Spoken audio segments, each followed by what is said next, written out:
Lusot ang may atraso. Ang mga resibong nakalap ngayong hapon.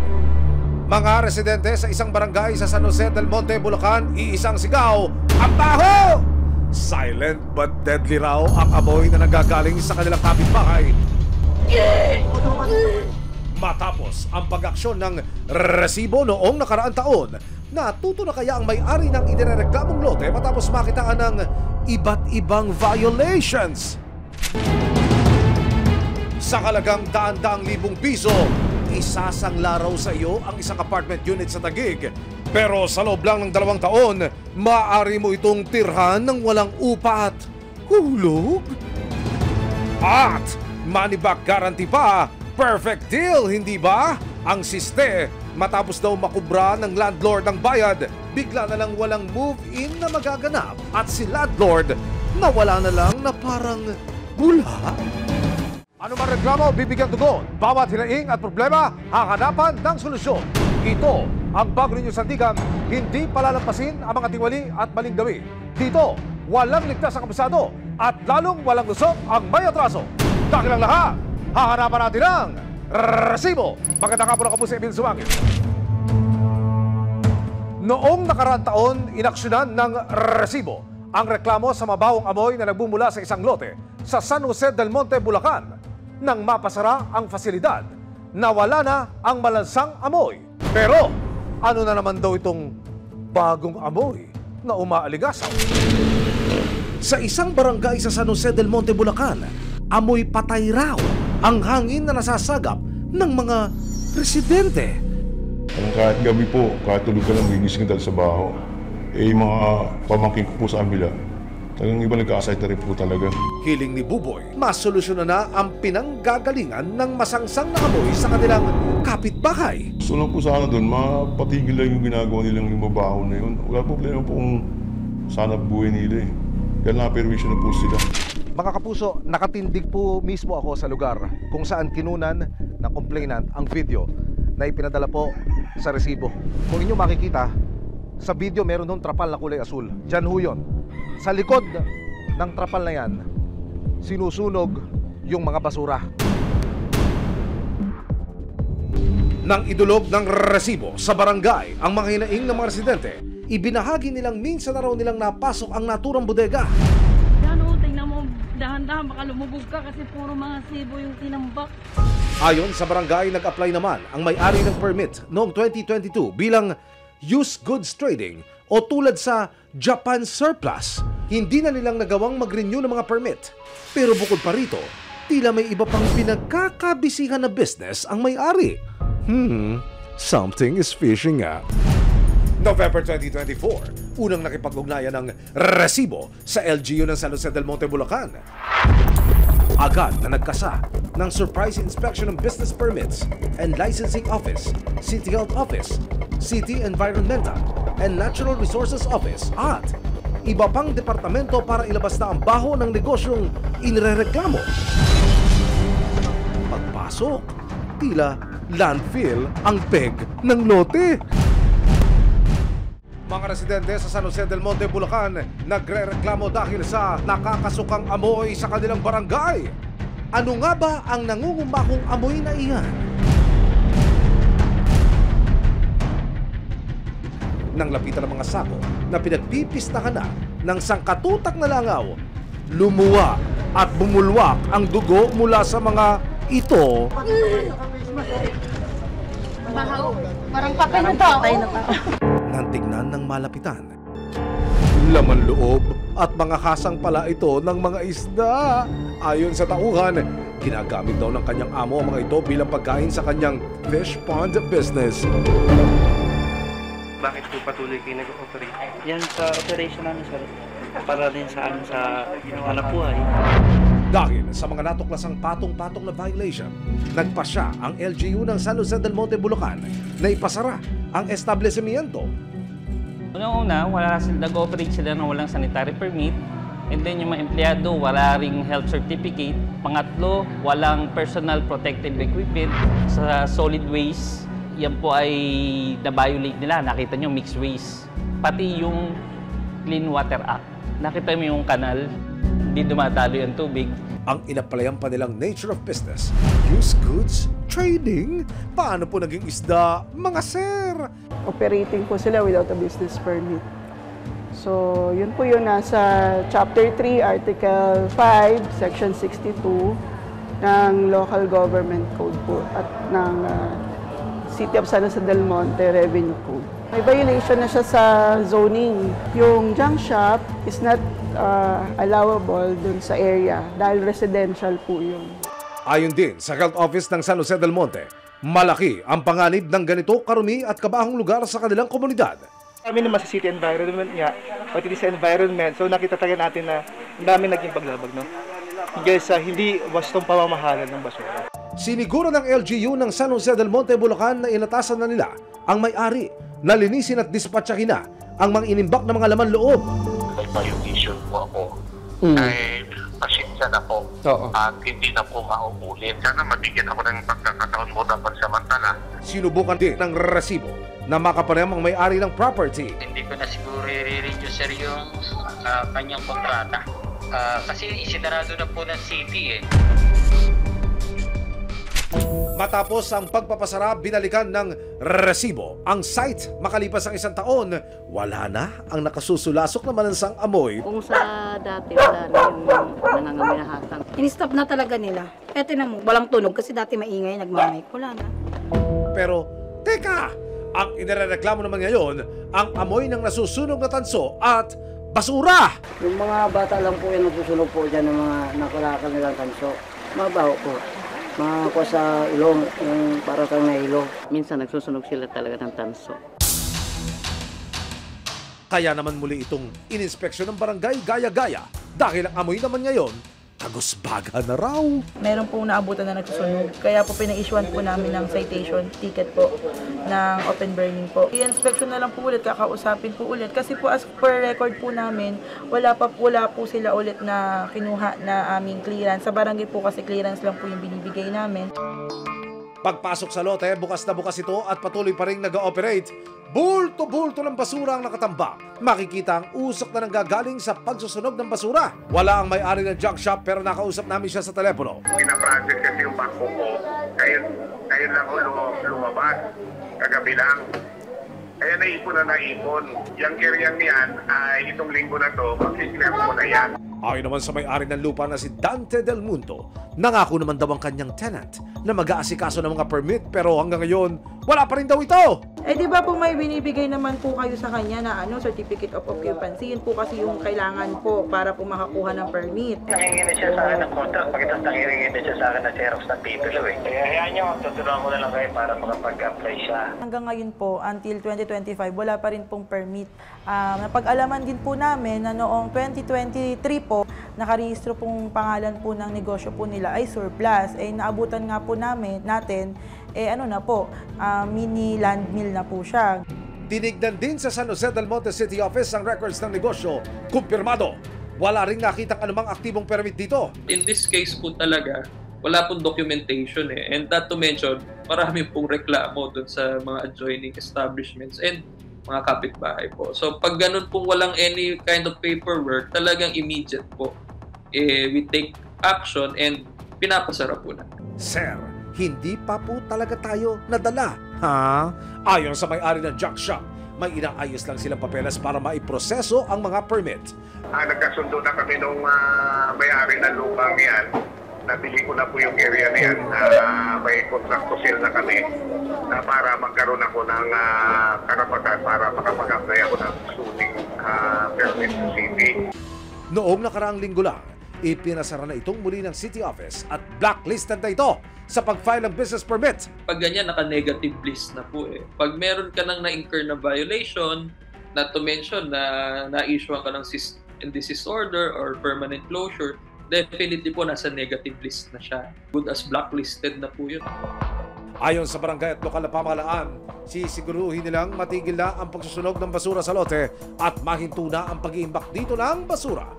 Pababalikan na rin po ulit namin yun sa aming mga polis kalinisan, sa aming mga bioman, para po na masiguro din po na aalisin na po talaga nila yung tambak na yun.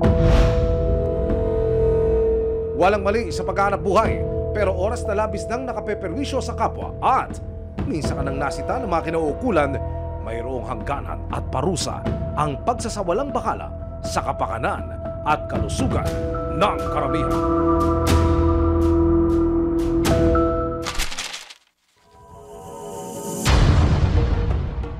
Taong 2024 nang matukoy ang utak umano sa isang sangla-tira scheme na nambiktima sa maraming nangarap na magkaroon ng sariling bahay.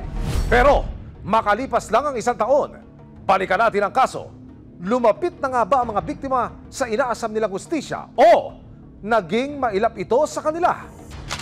Apartment unit na maganda ang location na may bonus pang pwesto para sa isang sari-sari store. Hindi for rent, hindi for sale, kundi for sangla raw. Kaya naman si Alex agad na naengganyo sa offer, lalo na nang marinig ang magic words na money back guarantee.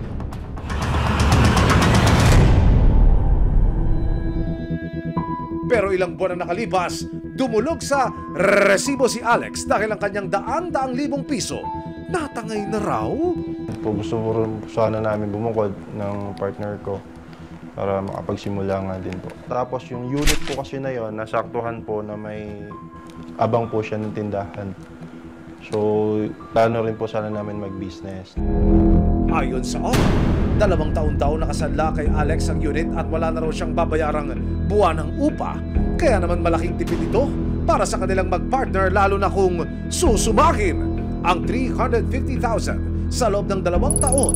Katumbas lang ng halos 15,000 pesos kada buwan. So malaking savings din po yun. Nag-post po kami, then may nag-refer sa amin na agent. Pinakilala sa amin is si Rene Boy Custodio. Caretaker daw po siya. At para maimay na, agad na binisita ni na Alex ang unit na ino-offer sa kanila. May aakyat dyan! Nasis kami, pinakita sa amin yung unit. So, up and down, tapos naka-tiles pa siya, pinturado, maganda, wala ka na ipapagawa. At kinabukasan lang, nagkaroon na raw agad ng kasunduan sa pagitan ni na Alex at Marites. Ano po ito? Tax declaration po. Ito po yung binibigay niya sa mga inaalok niya or mga nagbabayad dun sa scam Sanla-Tira.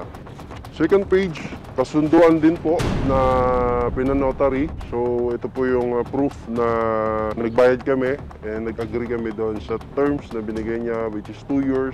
Matapos magpirmahan ng kontrata, naisip ni Alex na i-search online ang pangalan ni Marites. Pero hindi niya inaasahan ang kanyang natuklasan, mga reklamo, babala at panlilinlang mula sa mga dati nitong biktima. May mga nagpo-post po sa kanya na wanted, large-scale estafa daw. Nakasaad dito na maraming na-scam na itong taong to. Ipinakita ni Alex sa resibo ang apartment complex na inalok ni Marites at minsan nilang inasam na maging bagong tirahan. Ito po yung inaalok sa amin. So, pwede po kami magtindahan. Ito po ang itsura ng isang tipikal na paupahan dito sa Pilipinas. May area para sa sala, may dining area, may silid-tulugan, disenteng palikuran at kusina. Ito ho yung best deal na hinahanap ng ating mga kababayan. Pero pinag-iingat po kayo ngayon ng mga otoridad dahil ang paghahanap ninyo, posibleng kayo'y mapagsamantalahan ng mga masasamang loob. Sumunod namang pinuntahan ng resibo ang barangay na nasasakupan ng apartment ni Marites. Dito, napag-alaman ng resibo na hindi lang pala sina Alex ang naging biktima. Modus niya, karaniwan kasi dyan, yung isang lana, sasangla uli sa iba. At hindi siya tumutugon sa mga patawag ng sumo sa kanya ng ating lupon. Kinumpirma rin ng resibo sa Makati City Hall ang mga detalye sa tax declaration na hawak ni Alex. Tumanggi sila magbigay ng panayam pero base raw sa kanilang records, si Marites Biteng nga ang nagmamay-ari ng apartment complex na 4 Sangla-Tira. September 6, 2024, inilapit ng resibo ang reklamo ni Alex sa National Bureau of Investigation, Organized Transnational Crime Department o NBI-OTCD. Nagsulputan na rin ang 8 pang complainants na biktima rin daw di umano ng Sanla-Tira ni Marites Biteng.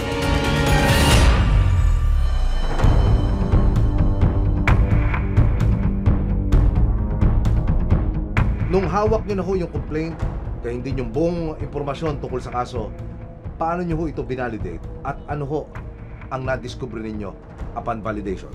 Nalaman nga natin dito sa validation na talagang ito talaga yung modus niya. Kunwari lang na legal yung transaction nyo, pero paulit-ulit yung gagawin to sa iba-ibang tao. Pagkatapos nyo hong makumpirma sa validation kung ano man yung kalokohan dito, attorney, ano na po ang sunod na naging hakbang ng NBI? Nag-set na tayo ng entrapment kasi mayroon na naman siyang isang ino-operan, 700,000, 2 years. So, doon na natin sinet yung entrapment. October 3, 2024, kasama ang resibo, nagsagawa ng entrapment operation ng NBI. Bali, ang mechanics lang, meron 2 undercover na agent na sasama sa pusher natin. Kapag nakapagbayad na, doon na tayo magbibigay ng pre-arrange signal natin. Pagdating sa apartment complex, walang kamalay-malay si Marites na minamanmanan na pala siya ng otoridad at ng resibo. Nagkaroon muna ng house tour sa unit na inaalok nilang isang tira. Mismo ang inireklamong si Marites ang tumanggap ng marked money. Money po yan. Meron silang body-worn camera. Hudyat yun para tuluyan ang dakpin si Marites. Maraming reklamo na sa inyo eh. Alam niyo naman yun, kahit sa barangay eh. Dami reklamo sa inyo. Kasi harassment pag ginagawa nila. Hindi naman kami magsasagawa ng entrapment operation kung anong basis. At dito, hindi na nakapagpigil si Alex. Hindi nga ba sa tao yung pera? Yung lalaki po. Gaganyanin nyo lang. Di pa kayo namimili, pati matanda. 75 years old, binibiktaman nyo. Matapos basakan ng kanyang karapatan, dinala na sa opisina ng NBI si Marites. Kasama ang 2 pang di umano'y ahente at caretaker kuno nakasabwat sa mga transaksyon. Nakakarap sila sa kasong estafa. Nakapanayam din ng resibo si Marites pero itinanggi niya ang paratang na isa raw siyang scammer. Actually, may mga nagdemanda sa akin regarding that. Hindi lang itong nangyari ito. Meron na nagdemanda. And then, now, meron talaga ako mga recently na naging sanglatira. Hindi lang kasi natuloy kasi pag napabalitaan nila sa barangay yung nangyayari nung last na mga previous kong mga nangyari, nawawalan sila ng gana. Makalipas ang mahigit 1 taon, nakalaya si Marites Biteng matapos i-dismiss ang kasong estafa na isinampa laban sa kanya. Sa dismissal order ng Prosecutor's Office na nakuha ng resibo mula sa NBI, mas kinilala ng Prosecutor's Office na civil liability ang hindi raw pagsunod ng akusado sa kasunduan. Kaya dismiss ang kasong kriminal laban kanila Biteng at 2 pa niyang kasamahan. Pero nakalaya man si Marites. Hindi papayag ang iba pang mga biktima na hindi niya pagbayaran ang mga ginawa niya di umanong panloloko sa kanila. Nito lang nakaraang linggo, binalikan ng resibo ang barangay na nakasasakop sa apartment complex ni Marites. Ayon sa kapitan ng barangay, hindi pa rin daw tumitigil ang ilang mga biktima na nagreklamo laban kay Marites. Eto, yung mga nagreklamo na ating natanggap na hindi yata na-settle. Kasi yung iba ron, pagkasundo na ron sa halaga na pwedeng ibigay sa kanila. Pero yung iba, inilaban nila. May 1 million yata yung meron naman, parang 250,000. Pinuntakan din ng resibo ang apartment complex na paulit-ulit di umanong isinanglat tira noon ni Marites. Pero naibenta na raw ito at wala na rin ang mga dating nakatirang tenant. Sinasarahan na yung gate, nilalagyan na ng harang, mga board up, mga bakal, at nagpapasok na sila ngayon ng mga gamit ng nakabili. Mga bakal, siguro for demolition purposes na o yung pagbabago ng building. Nakahanap ng resibo ang ilan sa mga huling tenant na tumira sa apartment complex. Gaya ni Alex, biktima rin daw si Marilyn Bocade. Buong-buo namin ay binigay ang aming pera na 650,000. Hanggang ngayon 7 years na kami. Wala, hindi siya nakikipag-usap sa amin. Walang assurance kami. Laking gulat na lang din daw ni Marilyn na makalipas ang mahigit 5 taon na paninirahan sa unit. Isang araw, bigla na lang daw silang pinapag-alsabalutan at pinapalayas. Yung lalaki biglang pumasok doon sa gate, sinabi na, walang may magsasalita dito, walang meron makikialam dito. Hindi, sabi ko, teka lang, bakit? Maglabas ko ng gate, hindi na ako pinapasok. Sinabi niya na iba na ang may-ari dito. Hindi na ito si dati na may-ari. Emotional siguro ako dun dahil yung anak ko natutulog pa.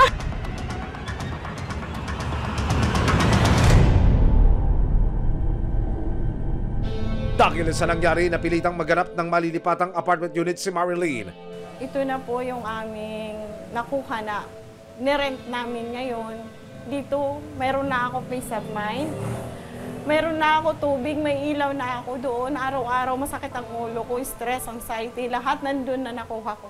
Kahit 12,000 ang upa naman eh. Sige lang kasi pinaglalaban namin yung aming pera doon. Makuha lang naman, yun lang naman ang gusto namin. Sinubukan ng resibo na tawagan si Marites Biteng para makuha na ng panig. Pero ayon sa kanya, hindi na raw siya magpapaunlak at sa korte na lang daw niya haharapin ang anumang reklamo. Nito lang November 12, sa payo ng abogado mula sa Public Attorney's Office ng Taguig City, maaaring subukan ni Marilyn na magsampa ng civil case sa Small Claims Court laban kay Biteng para mabawi ang 650,000 pesos na kanya raw ipinagkatiwala. Naging mailap man daw ang hustisya sa naunang criminal case na isinampa noon. Ito na raw ang nakikita niyang paraan para mapanagot si Marites. Hindi namin nahayaan na hindi kami makakakuha kay Biteng o di kami makakasingil. Dahil pinaghirapan namin to lahat ng pera, pinuhunan to, lahat ng grupo namin may loan, mayroon utang, lahat kami. Pero ngayon, nagsisimula na kami. Ito na. Nakakakita ako ng pag-asa. Para sa mga iba pang biktima umano tulad ni Marilyn, hanggat may mga resibo, tuloy ang laban. Nananatiling bukas ang maraming ahensya at ang resibo para sa mga naisipaglaban ng kanilang mga inaingat pinagdaraanan.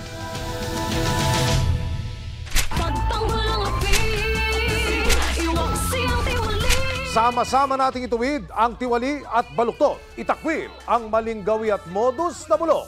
Walang ligtas sa kabusado at lalong walang lusot ang may atraso. Dahil ang lahat, hahanapan natin ang resibo. Hanggang sa muli, ako po si Emil Sumangil.